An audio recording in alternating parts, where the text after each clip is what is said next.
Hello, in this short video tutorial, we're going to show you how to hide the ribbon in Excel really quickly and easily. Ribbon is the top bar on which we can access commands and functions in Excel. If we want to hide the ribbon, we click on Ribbon Display Options. Excel gives us three options for displaying the ribbon here. The first option we have is Auto Hide Ribbon. We'll click on this option and see what happens. Now we've got the ribbon all hidden. We can bring it back up by clicking on the ribbon bar, which is at the top of the window.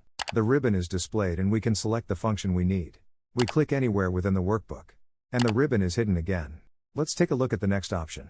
Let's click on the Auto Hide Ribbon tab again. But now we'll select the second option, Show Tabs. This option leaves us with only the tab names displayed. We click on any of the tabs. And we will see all the options that we had previously hidden. We click again anywhere within the workbook. The tab will be hidden and only the tab names will remain visible. If we would like to return to the standard view, we simply just click on the Ribbon Display Options tab and select the last option. This option will reveal all the feature tabs to us. Well done! If you would like to see how to hide the formula bar in Excel, check out the video from Office Superheroes. The link to the video can be found in the video description.